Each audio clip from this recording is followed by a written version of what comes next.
All right, good evening, class, and welcome to week number 7. That is right, week number 7 of your 9407 class, which is your intellectual freedom class. As always, I am your professor, Dr. Jace K. Alston, and what we are going to do this week is going to be another state of the course update, and then we are also going to talk a little bit about some book bans.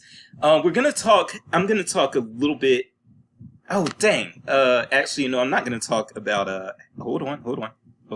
Okay, looks like I'm already going to be changing my approach to my check-in video this week because, we will not have a check-in video next week. We actually do have our sync session for October 12th. That's going to be next Wednesday. So, we do have, that actually works out very well though, because we have two book ban, modules. We don't necessarily need also two book ban check-in videos, and I don't always make the check-in video about the same topic as the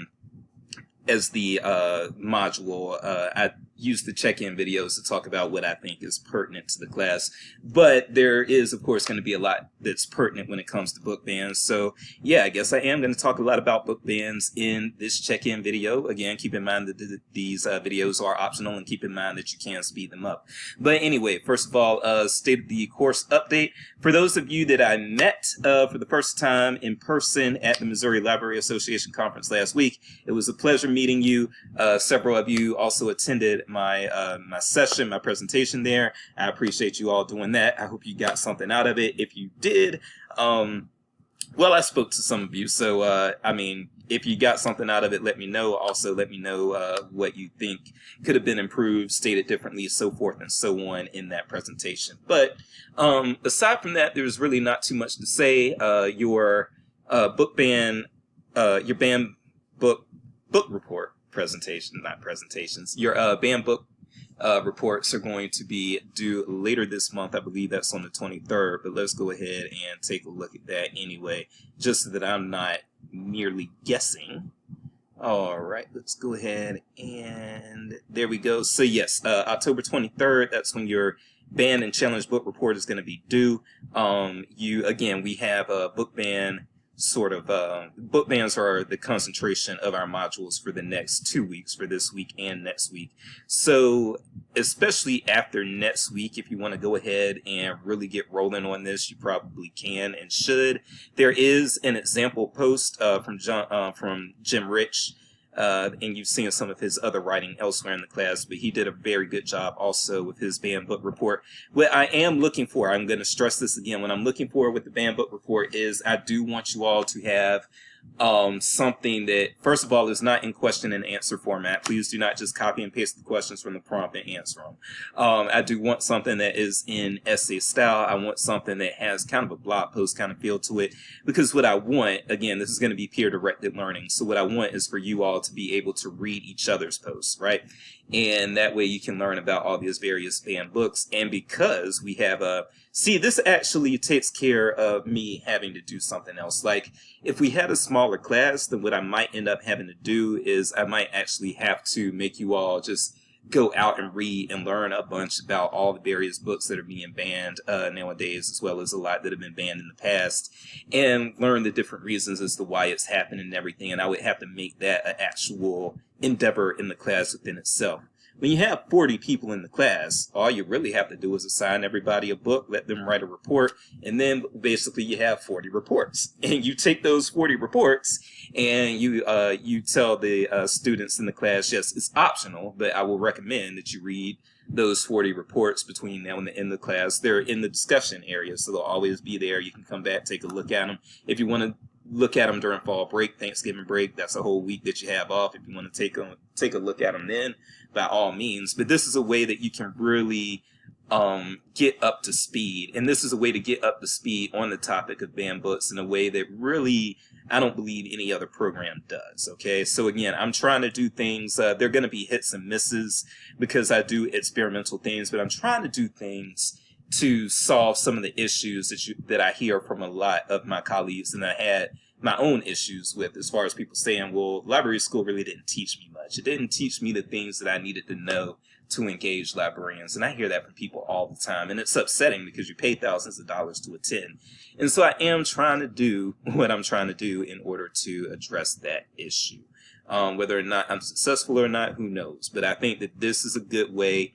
And we have like 40 titles thereabouts in a blend of new and old things. And these are things that, once we have these reports out, I believe that people will have a better understanding, people as in you all, will have a better understanding as to why various books are being banned, what we need to do to protect them, or even if you all might feel that they are being appropriately banned, you can explain why and that sort of thing, or appropriately challenged even, you can explain why. But I really want you all to have a good understanding of this phenomenon, why it's happening, and some of the people who are falling, some of the authors especially, who are falling victims of that, okay?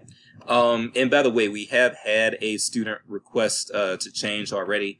You can request a change if you want to, so let me know if you do, but you are running out of time for that. I would say that because it's due on October 23rd, if you that's 20 days from now, I would say that you might want to go ahead and move forward with what you already have, unless there's something that you've already read that you could pull off a good banned book report on. And I believe that's what Savannah has done. I believe Savannah already read the title that she proposed, and therefore she can put together like a really, really good report because she even took the time to read the book that she is going to be discussing. So that's pretty much what we've got going on there. Let's go ahead and get into Mute Soapboxing. That's the end of the state of the course updates this week. And again, we won't have a check-in video next week, okay? But we will be hearing from our special celebrity guests next week. We are going to be hearing from Kyle Ayers and Leanne Lord, both of whom are professional comedians. And I've got to get a list of questions out to them later tonight so that they are prepared for next week. All right. Let's go ahead and look at a few other things just as I talk a bit about book banning. And because this is a large topic, it might be something that I talk about for a while. So yes, you might want to go ahead, first of all, if you haven't sped up the video, go ahead and do that now, and that will help you get through this a lot faster. But there's going to be a lot for me to say on this subject matter, so yeah, this will probably be a longer one. Once you're ready to stop the video, just go ahead and stop it, I guess. All right, let me pause. Okay, so one thing that I wanted to go ahead and probably just dive into right away is I do want to talk about how book bans actually seem to, it almost seemed maybe as recently as 15 years ago. It seemed like the whole book ban phenomenon wasn't really even on anyone's radar like that. I mean, it was happening. I believe the book about, which book was it? Entango Makes Three, I know was one of those books that about 15 years ago was still getting a lot of attention and a lot of challenges, because it was a book that made sense of same-sex parenting for little children. And so titles like that were still facing the occasional ban, and ALA was tracking all that data, but people were, at that point, they weren't even really taking book bans and book challenges seriously. I remember those days very, very well, and people were kind of brushing it off. In our field, we had kind of a nonchalant attitude about it because it was kind of like, well, with the internet and these sorts of things these days, I think that we were all just kind of naive to the idea that even in the days of internet and just information flying everywhere all the time, I think that we had gotten to the point where, and people even having, by the way, like pirated copies of books in PDF form or in e-reader form and sending them online to people and everything like that. I think because that was going on, I think that our field was a little less concerned about the whole book banning phenomenon, book challenge phenomenon, and we were just kind of living our lives blissfully and trying to see what other issues we could solve within our profession. But those days of, I guess, enthusiastic book challenging, they are now back, okay? And so first of all, I did actually want to go through this blog post from Annoyed Librarian and kind of go into this piece by piece. This was written in 2006, so it's actually coming up on I mean, we're looking at 16 years ago, but it'll be very, very, it'll be very soon when 2006 will be 20 years ago. And when that happens, boy, oh boy, will I be in a mess, because that just does not feel like 20 years ago. I graduated from undergrad in 2005. I cannot believe how fast time is flying and how quickly I am approaching my ultimate demise. But it happens to everybody, so maybe I shouldn't be just dwelling on the negative. Anyway, so Annoyed Librarian, for those of you who have never heard of them, I don't know if Annoyed Librarian's gender was even ever made public, but Annoyed Librarian was actually a blogger for Library Journal for quite a while, and then that funding dried up and Annoyed Librarian ran into the sunset. But before Annoyed Librarian was a blogger for Library Journal, Annoyed Librarian had this very popular blog, and let me kind of see. Yeah, so from 2006 to 2008, pretty much, which was at the same time that I was in library school. Annoyed Librarian was just it. Like, everyone was reading Annoyed Librarian's blog, because the blog was very cynical and very pessimistic, and those are the attributes that you find within a lot of librarians. And so everybody was like, ah, man, Annoyed Librarian speaks for us. Annoyed Librarian criticizes ALA and all of these things. And back then in 2006, people weren't using the internet and social media to criticize ALA the same way they are now. And in fact, some of you probably don't even remember 2006 that well, because you're just that young, but I remember it quite well. I was only 23 at the time. So, but I remember back in those days, social media was not the communication tool that it is now, not by a long shot. And because of that, you still did not have people using social media to be critical of ALA the way that they are today. Now, today, people will use social media to savage the hell out of ALA, but it's easy to do now. But back then, yes, this Annoyed Librarian account, Annoyed Librarian, was one of the only people to do it. But what I want to do is read through this and give my thoughts on this little piece that Annoyed Librarian has done. And by the way, you'll see this within your prompt this week as well. So, Banned Books Proclamation, September 25th, 2006. I'm going to read this aloud. I'm going to go through it point by point. I'm going to soapbox a little bit into it here and there. And then I'm going to go to a next thing. So, Banned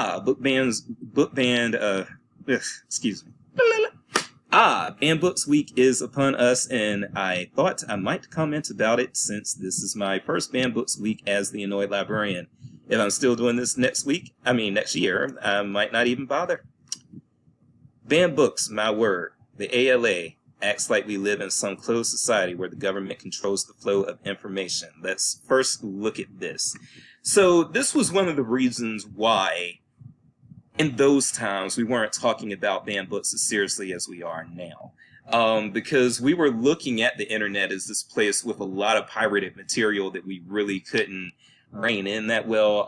I don't think that the whole Morpheus and Napster and all of that stuff, I don't think that in 2006 it was doing as well as it was doing in like 2001. When I first hit college, like Napster was still, and Morpheus and all of these things, people were using those to pirate the hell out of everything. And I think that died down kind of by the time 2006 rolled around, but people were still doing it. People were still pirating software and sending it through these types of social media things and all of that, or through these I don't even remember what you call those peer-to-peer sharing things. There was a formal name that you called them. But people were sharing a lot of information through them. And so we weren't worried about the book bans because we didn't feel that there were a lot of librarians at that time who actually felt that it was a little weird for librarians to act like people wouldn't be able to access books. They couldn't get them through libraries. Now that mood has totally changed, and we are focused yet again, thankfully, on, hey, if the libraries are no longer the resource, what resources do the people have? But anyways, this was actually a valid thing to say at that time. The ALA acts like we live in some closed society where the government controls the flow of information. As everyone with even a modicum of intelligence is figured out by now. None of these books are banned in any ordinary sense of the term. Okay, so some sensitive soul doesn't want her child reading nasty racial epithets in Huck Finn and asks it to be removed. Well, the ALA says it's your God-given right to be forced to read nasty racial epithets, unless, of course, you're on one of those university campuses harassed by old PC people in their war on free speech. It's also okay, and that might also be something that has changed, again, within probably the last 15 years. The people who are waging the war on free speech, in my opinion, are not necessarily old fuddy-duddy people. That was kind of the case back then. For those of you who don't remember back then, again, I remember those years very well. This was still about 5 years removed from 9/11, right? So the people who were attacking free speech back then were more so doing it from the conservative angle, in my opinion. What was going on back then, from my recollection, was, first of all, you had a lot of people who were America this and America that. And if you criticize America, you're unpatriotic. And, and Bush was given almost a free pass for a few years. Like George W. Bush, there were like 3 or 4 years where he could do no wrong, and everyone was like, we have to rally against around the president because the entire world is against us. And so you would see that energy out there, and if you didn't have some very nationalist view of everything, then you were seen as like some enemy and traitor to the state and all of that stuff. So, I say that to say that old PC people in their war on free speech, we're not talking about the old people these days. A lot of the people who are limiting, I don't want to target young people either and say that it's mostly Gen Z or something like that. That's probably also bull crap. But at the same time, there's a bit of ageism here that wouldn't be accurate today. I'm gonna put it that way. Like, you are seeing attacks on free speech from people of all ages these days. But I do think that there is a lot of PC rhetoric going on, and but I think we've also gotten to the point where we've gotten, there's conservative politically correct and there's progressive politically correct. I think you actually have those things going on right now. And so it's a very interesting time to try to navigate society right now. All right. It's also your God-given right to have your child stumble across illustrated copies of Heather Has Two Very Excited Dads. If you don't like it, go back to Nazi Germany where you belong, you fascists. So, Annoyed Librarian is kind of making fun of this idea of people actually going out and trying to challenge books. But in 2006, it was happening so infrequently. It was happening, but it was happening nowhere near what we're seeing today. And so it was kind of laughed off back then, whereas today it is such a legitimate concern that it occupies 2 weeks of this class. Okay, so yes, this is the week of the year when librarians unite together to protect the one thing that makes libraries different from the mall: books. The rest of the year we have to listen to these nitwicks tell us that we need to dissociate ourselves from books or we'll become irrelevant. The cognitive dissonance at ALA must be terrible. Now, I don't think that anyone was ever saying that we need to disassociate ourselves from the book or we become irrelevant. I think that what was really going on at that time, and again, I remember those times very well, and this is when I was in library school. What was really going on at that time wasn't so much that people were being told to disassociate from books, but we were trying to break the library or the librarian stereotype that libraries are not technologically savvy. So what was going on back then was, like, for instance, one library school had a series of ads that said we need a new stereotype. And instead of the librarians like holding books or posing in front of books or something like that, they have the librarians using technology, including like those little screen technologies where you're moving the little objects around with your hand and everything. And back in 2006, that shit was pretty cool. Not necessarily today, but back then it was like, man, they're moving that shit around with their little hands on the little screen and everything. We thought that was actually pretty cool back in 2006. Again, it's funny how time flies. It just does not feel like almost 20 years ago. But yes, so there was never really a lot of rhetoric about ALA trying to dissociate from the book. This is just a little bit of hyperbole. I say this to say that was mostly hyperbole. Which brings us to the banned books proclamation. Let's examine the whole darn thing. Why don't we? What comes first? So at this point, Annoyed Librarian, they go through point by point, and what they'll do is they'll take an excerpt and then they'll respond. And so what I'll do is I'll read these things, and then if I have a response either to the excerpt or the response by Annoyed Librarian, I will weigh in at that time. Okay? Whereas the freedom to read is essential to our democracy, and reading is among our greatest freedoms.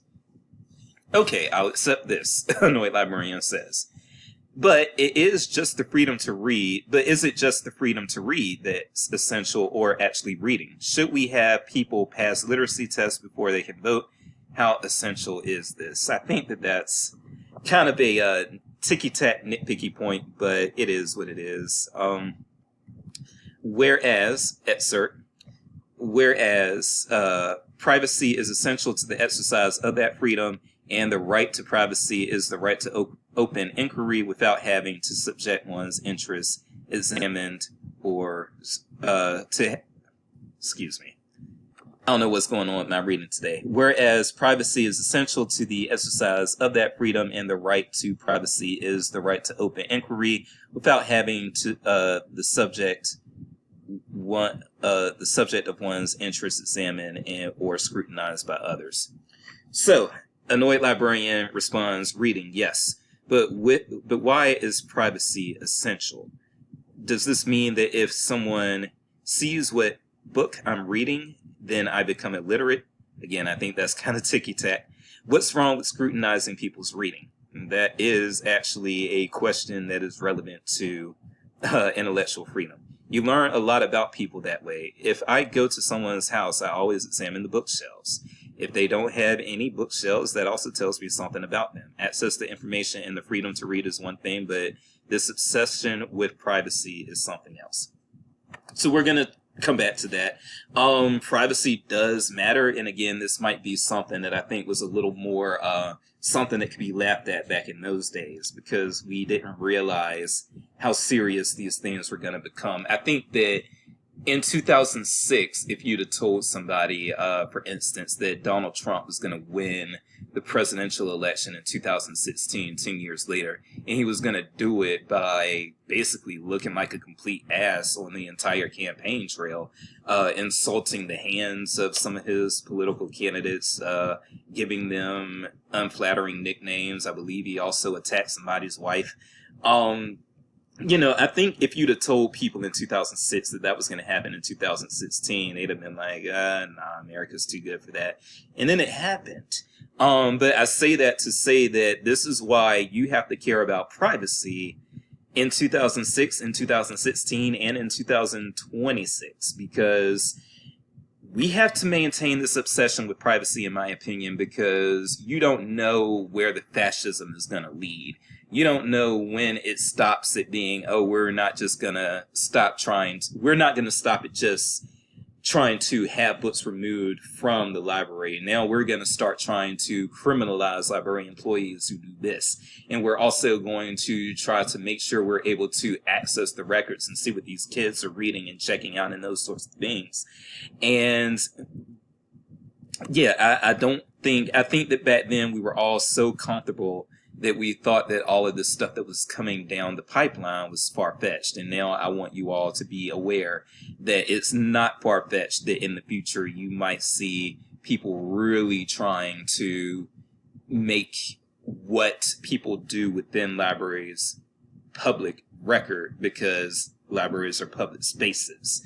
I know that sounds crazy, and let me restate that again. I don't think it's far-fetched that down the line you might have people start acting like, because libraries are public spaces, what people do within them are matters of public record. So we always have to be advocates for patron privacy. Always. All right, let's keep going. Whereas the freedom to read is protected by our Constitution, and actually, no, it isn't. No, I'm not a lawyer, so what Annoyed Librarian is about to say here, I don't know if it's true or not, honestly. And no, I'll admit I haven't read the Constitution verbatim. I've read all of the I've read all of the amendments verbatim. If that's something, but I have not read the entire Constitution itself. But yes. Annoyed Librarian says, no, it isn't actually, at least not explicitly. Maybe that's one of those powers delegated to the states. Apparently, the person who wrote this has never read the Constitution. Well, I have, and this freedom isn't in it. I find this ignorance of our founding document scandalous, and I'm going to write my congressman about it. Yeah, so it might be that there are a lot of things that are in the Constitution that are not explicit. Let me put it that way. So if I am pretty sure, even though I haven't read it, I am pretty sure that the freedom to read isn't explicitly stated. It's certainly not in the First Amendment. And we were just talking about the First Amendment in this class and what is and isn't in it. And I know the freedom to read isn't necessarily in it, but if there is freedom of speech, I don't know if that can implicitly also mean freedom to read. I really don't know. And I don't know what the case law is surrounding that. We've got some lawyers in the class, so if they know, they can let us know. Okay. Whereas some individuals, groups, and public authorities work to remove or limit access to reading materials, to censor content in schools, to label controversial views, to distribute lists of objectionable books or authors, and to purge libraries of materials reflecting the diversity of our society. All of this is happening right now, as you'll see a lot in the things that you read next week. Annoyed Librarian responds, interesting statement, no doubt true. Some groups to work to remove. Oh, I think this is due. Some groups do work to remove materials. However, I find the scare quotes around controversial and objectionable interesting. Is the claim here then that there's no such thing as an objectionable book? That's nice and morally relativistic of us and all, but is it true? Are all books appropriate for school libraries, for example? The Story of O, for example. And don't libraries automatically limit access to most reading materials by never buying them in the first place? Does this mean that small libraries are book banning? Okay. So, I think that, again, I think the Annoyed Librarian is being a little bit unnecessary here. For one thing, yes, interlibrary loan has certainly been beefed up since 2006, just like pretty much everything else has. But at least technology-wise, everything else has. But I don't think that you would ever make the case that libraries are... I don't think that people would actually ever say that libraries automatically limit access to most reading materials by never buying them in the first place, just because it's kind of like... Yeah, libraries are not warehouses for books. We all know that. And so if we know that libraries are not warehouses for books, libraries will never be expected to just buy and house every book that has ever been known. But if you have systems for interlibrary loan and things like that, then I still think that sort of shoots down the case that libraries are automatically limiting access to most reading materials by never buying them in the first place. Because as long as they can be accessed through interlibrary loan, then that's a way to remedy that situation. At no point can any library be expected to shelve all or even most reading materials. All right. Whereas both governmental intimidation and the fear of censorship cause authors to seek to avoid controversy, to practice self-censorship, thus limiting our access to new ideas. And so Annoyed Librarian responds, my goodness, where did they get this stuff? Limit our access to new ideas. First, how many new ideas are there really? Again, stop me and ticky-tack. For one thing, there's new ideas can mean more than just brand new ideas that have never been heard before. Like, I'm sure that somebody somewhere can ultimately come up with a new idea that has never been spoken by anyone else ever before on the planet. I am sure somebody can do that. But what we're talking about here, I think that annoyed librarian is being a little intellectually dishonest here for the sake of snark. But what we're really talking about here is we're talking about new ideas to people. So an idea can be new to me without it being a new idea. So I think that I hadn't even heard of Midwestern Nice, for instance, until I actually moved to the Midwest. And that doesn't mean that the idea of Midwestern Nice is new, but it is still new to me, and it was still something I was interested in learning about because when I first moved here, everybody thought that I was mean and grouchy and forceful and all of these things. And, and I would always think to myself, no, I'm just your prototypical Black Southerner, and I communicate like one. And then I realized, oh, a lot of people in the Midwest, they don't communicate with Black people very much, and they certainly don't communicate with Black people from the rural South very much, because we do have a way that we've had to survive over the years, and that translates into how we interact with people in all aspects of life. So I say that to say, okay, don't attack the semantics of this too much, annoyed librarian. What we're actually dealing with here, I think, mostly is new ideas to people, not new ideas completely, if that makes sense. So it's perfectly valid for somebody to say that an idea is new to them and they want to read more about it in your library. I'll keep going though. Is there anything new under the sun, and are we limited? We're drowning in quote unquote information, and someone would have to be pretty spineless indeed to fear censorship in this country.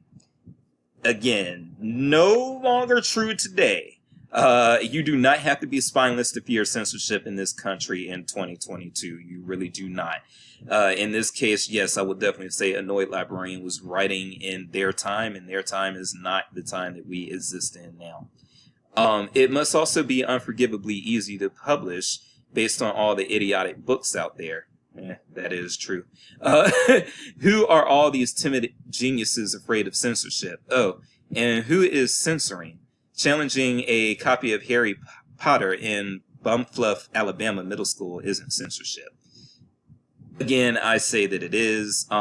It's an attempt at censorship. It's not censorship, but it is an attempt at censorship. It's an attempt by a person who is a member of the public. It's an attempt from that person to stop a government entity, which would be that middle school library, from offering Harry Potter. And yes, that would be censorship if citizens are able to force the government or sway the government into limiting access to these or removing these library materials.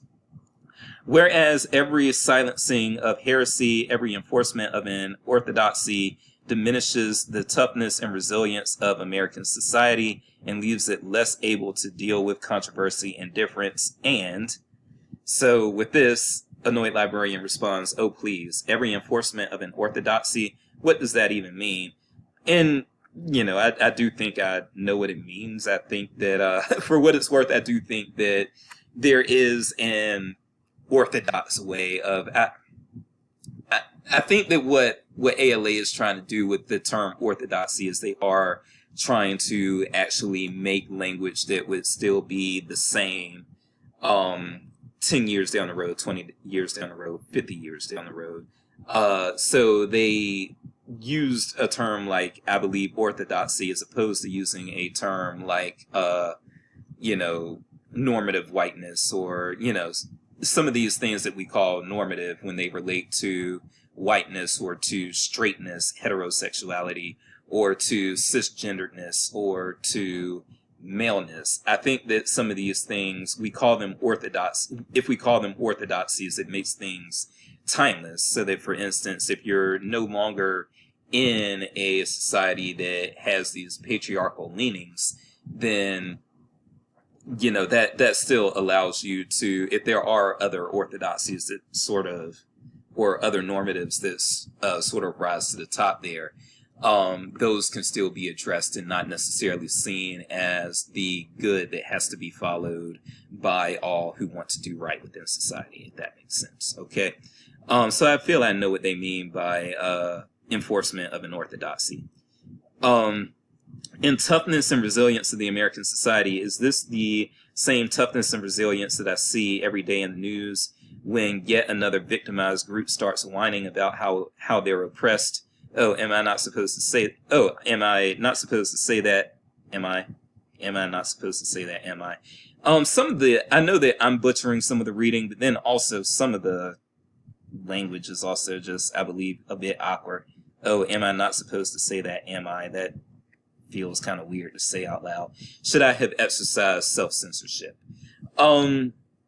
This is something that we're going to be contending with for a long time. That's the only way that I can put this.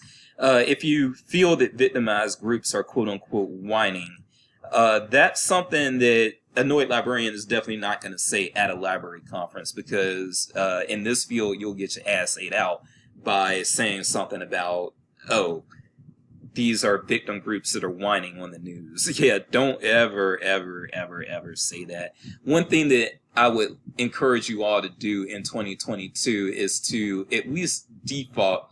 No, you can think critically, and if through critical thinking you no longer feel this way, that's fine.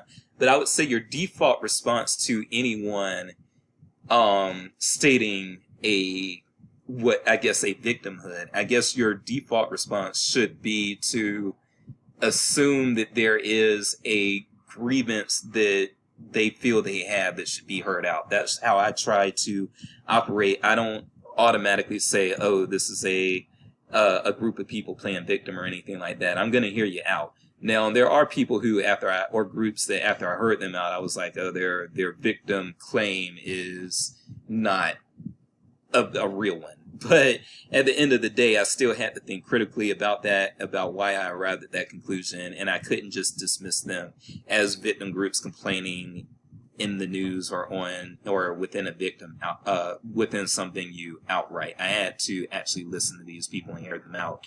And I don't know that what Annoyed Librarian says here encourages us to hear these people out.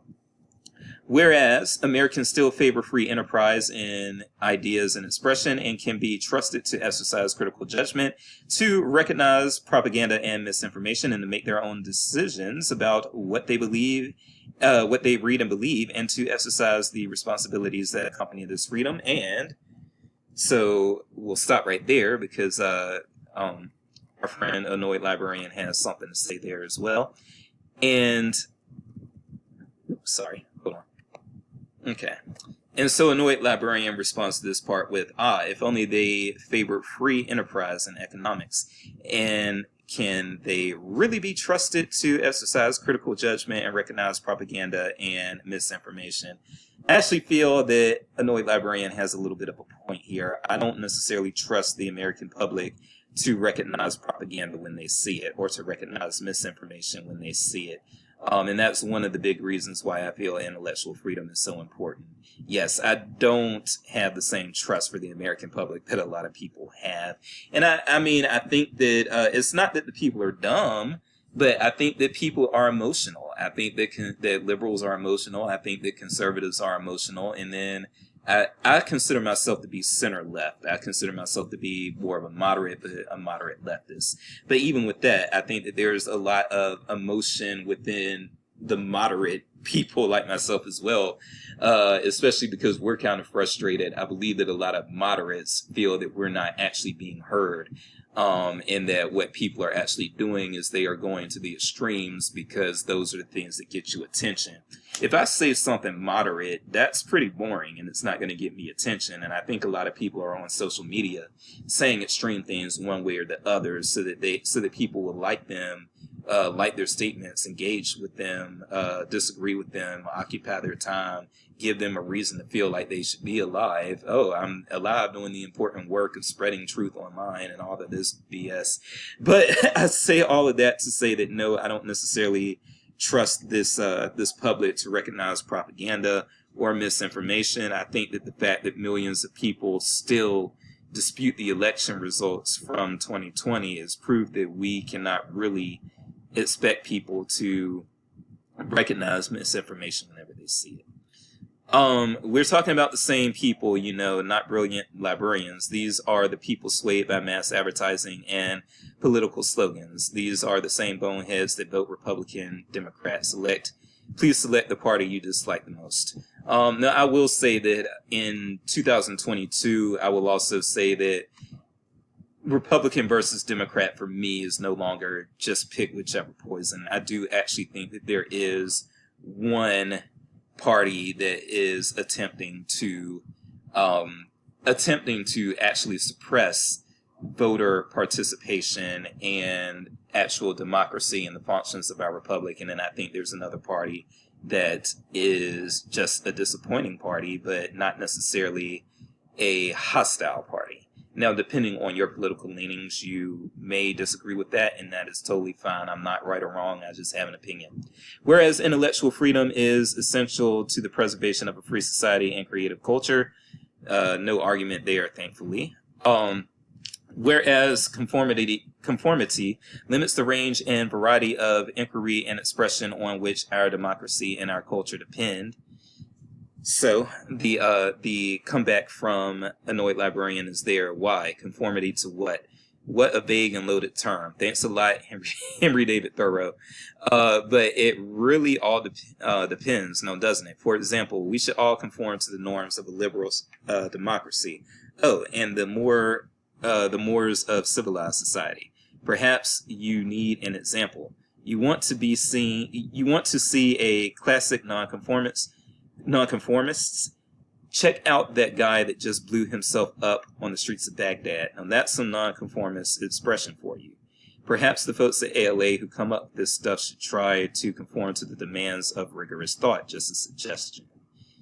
I don't really even know what that whole spat really was about or needed to be about. Again, to be quite real with you. I do feel that conformity limits the range and variety of inquiry and expression. I think that's absolutely true what ALA said there, and I don't know why it prompted that sort of a response from Annoyed Librarian. But maybe if I were reading this back in 2006 again, I would see it, but I don't right now. Okay, whereas the American Library Association's Man Book Week celebrating the freedom to read is observed during the last week of September each year, and as a reminder to Americans not to take their precious freedom for granted. I won't take this precious freedom for granted, I promise. Thank you. Whereas Banned Books Week celebrates the freedom to choose or the freedom to express one's opinion, even if that opinion might be considered unorthodox or unpopular, and stresses the importance of ensuring the availability of those unorthodox and unpopular viewpoints to all who wish to read them now and forever. Now, therefore, be it. Annoyed Librarian responds, I'm certainly in favor of protecting and expressing unorthodox opinions, having so many of them myself, but does this mean every library has to buy every book published to ensure everyone has access to every idea? The answer to the question that Annoyed Librarian just asked there is no. We don't have to, every library doesn't have to buy every book. Because we have, again, things like interlibrary loan and other resources we can use for those things that we do not hold in our collections. All right, and I'm going to leave the let it be resolved parts out. We are at 45 minutes almost. I wanted to talk about a few other things really quick. Let me just hit pause and I may go over just a few more things. I know this one is, again, running very long, but this is what happens in the book ban sort of week. All right, so the other things that I'm going to say here, and I've already said this before in this class, so this is kind of a rehash, but I'm going to go ahead and get back on it. What we as librarians, we've already talked about library neutrality, and I think that most people are going to be kind of the opinion within library school, especially, that libraries are probably not quote-unquote neutral, right? Having said that, what I don't want you all to do is go this activist librarian route and try to actually start super policing the rhetoric that is available to be checked out or read or whatever in your libraries. This is, again, what worries me with the profession is that we, those of us who become wedded to the ideas, and I hate that I'm going to use this example. It might get me in trouble, but this is the example I'm going to use. because it's the example that I see as the most pertinent example given how society is behaving right now. So one of the big issues, one of the big hot button social issues in the United States right now, probably all over the world right now, is issues related to gender identity, right? No, I don't get into these things when people, like, for instance, if you were to ask me, should male to female transgender students be able to compete in women's sports, I'm not going to give you a yes or a no. And in fact, my position on it is moderate. But when I've said my position, that moderate position has actually been disliked by both conservative people who have very negative views toward how gender identity is evolving, and the progressive people who don't, who have very liberal ideas and want to see the various access barriers and the various bigotries and so forth related to gender identity and the old ways of looking at things. There are plenty of people like that who also would dislike what I'm about to say, so I would catch it from both sides. But as a moderate, really, my belief is that the only people who should be weighing in on, or the only two groups of people that should be really just trying to weigh in on whether or not male to female trans persons should be able to compete in women's sports. I think that the people who matter in that conversation are trans people and cis women. Okay, those are the people whose opinions I feel matter, because they are the ones who are going to be affected. I don't know why so many, I'm a cis dude, I don't know why so many cis men, athlete or no, dive into this with all these opinions, because they're not, at the end of the day, being affected by it. They might be indirectly affected by it because their daughter is in women's sports, or their sister is, or something like that. But generally, cis men are not being affected by whether or not trans athletes are competing in women's sports. So I don't know. I don't get into that. So I would really want to hear how cis women feel about that. And I would want it to be, I would want it to be, hey, cis women say that they don't mind these athletes in these, competing, so let's let them. Or cis women feel that they don't have a fair space to compete if these types of athletes are competing as well. So maybe we should do things to create equity for everybody. That's how I feel about it. And I know that that could be a very controversial take today. And I'm sure nobody who just heard me say that liked it. Now, I don't know at this point who's still watching the video. But if you are watching the video and you heard that, you may not like it. But that's clearly not the progressive position, but it's not the conservative position either. That's me being a moderate, I feel. But the reason I bring that up is because progressives who support access to women's sports for male to female trans athletes, the people who support that, a lot of times they aren't just feeling as though they're stating an opinion. A lot of times the advocates for that position are actually speaking as though they are speaking in an actual objective truth, that yes, the male to female trans athletes should be allowed to compete in women's sports. And they're not, a lot of times, at least from where I stand, that's not presented as an opinion. It's presented as objective. You're wrong if you don't believe how I feel on this. Now, again, I know that people on the conservative side are just as adamant. So you have these people who are conservatives a lot of times who are saying, well, no, if somebody was born with this, it's a man, and if somebody was born with this, it's a woman, and and they're not going to back off on those either. So both sides, don't get me wrong, both sides are acting as though they are speaking an objective truth as opposed to an opinion. However, the difference is I think that libraries are a profession where the conservative route there, the people who are like, well, nah, if you were born with that, you're a man. If you were born with that, you're a woman.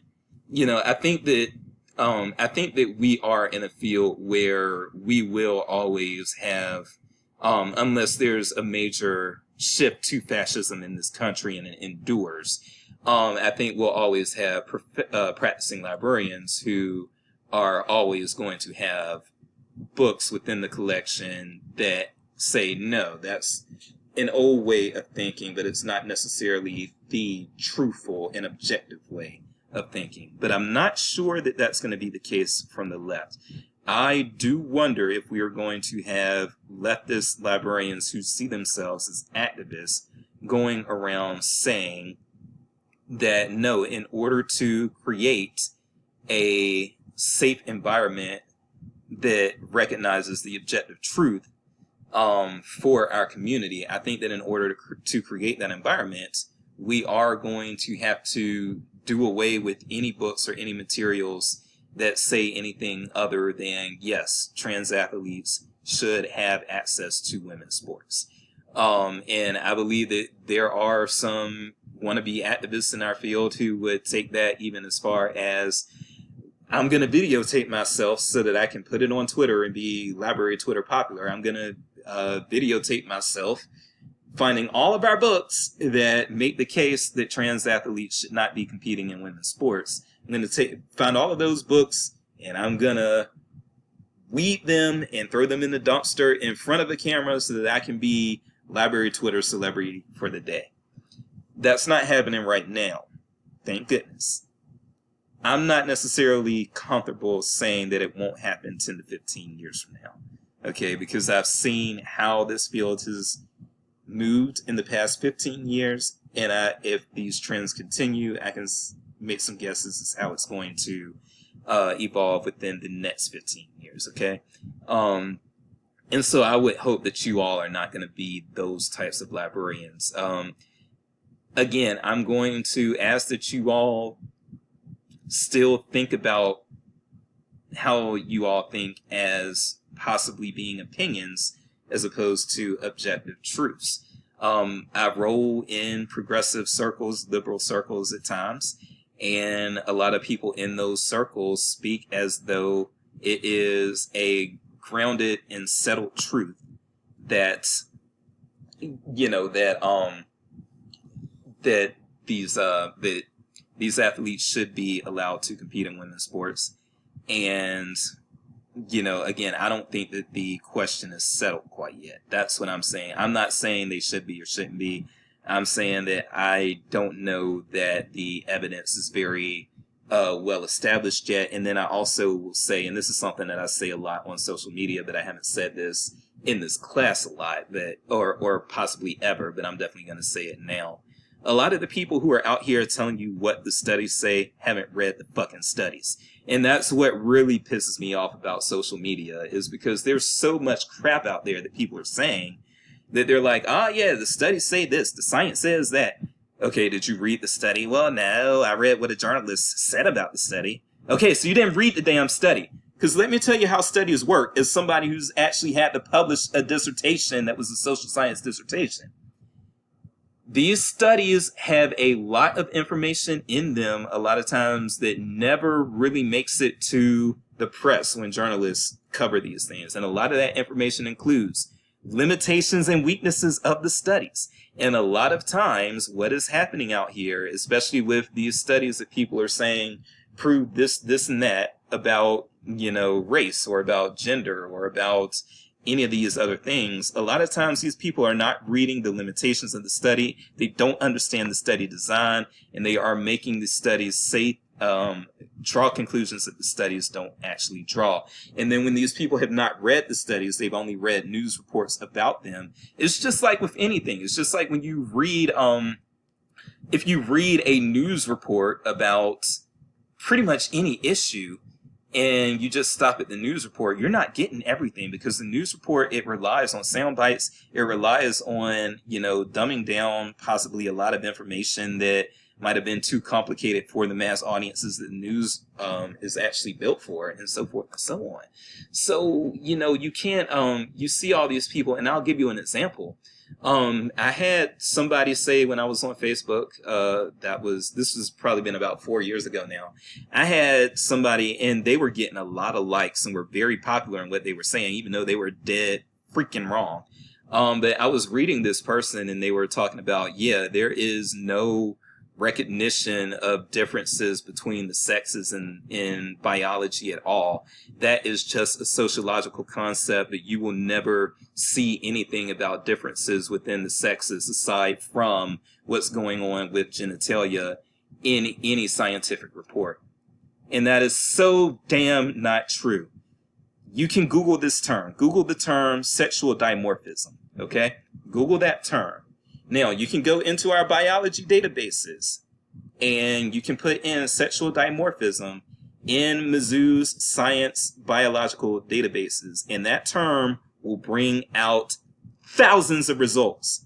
And if you know what sexual dimorphism is, then you know that that is something that necessarily is talking about biology recognizing differences within the sexes in certain species beyond just, oh, this one has this and this one has that, and they bring those two kind of genital pieces together to create something and procreate. No, sexual dimorphism exists in a lot of species. I'm going to use a very simple example of the mallard duck, just because that's a very inoffensive example. Mallard ducks have appearance sexual dimorphism, where the male mallard duck has this bright green head, and the female mallard duck just has kind of a more boring look to it. I hate to say it that way, but it is. Like a female mallard duck more so has like this brownish, grayish, whitish kind of coloring. And they don't have those bright green heads. And that's an example of sexual dimorphism. But there are a lot of species where the female has a very different manifestation in their body than the male. And it's not just for the reproductive parts, it's all over the place. Some spiders are another example of this. There are a lot of species of spider where the female is bigger and more powerful than the male. And that is another example of sexual dimorphism. So this woman got up on, Facebook saying, you will not find any scientific literature where any scientist is ever making a distinction beyond genitalia within the sexes of animals. And I said something about the sexual dimorphism, got blocked by that person, but that was somebody who had never read a study. They had just read probably news reports on the study, or news reports on the body of knowledge within a discipline. And that is where we are messing up big time in our flows of information in the current day and age. So yes, I'm going to leave it there. I'm sorry that this one is an hour long, but again, you've hopefully sped it up. And again, we will not have one next week. We will be having our celebrity guest next week. So with that said, by all means, I am Dr. Jace, and yes, given all the contention and all the weirdness going on in the American society these days, I don't blame you if you're saying, somebody get me out of this place. All right, I will see you next week on Wednesday in our sync session. No check-in video next week. Thank you.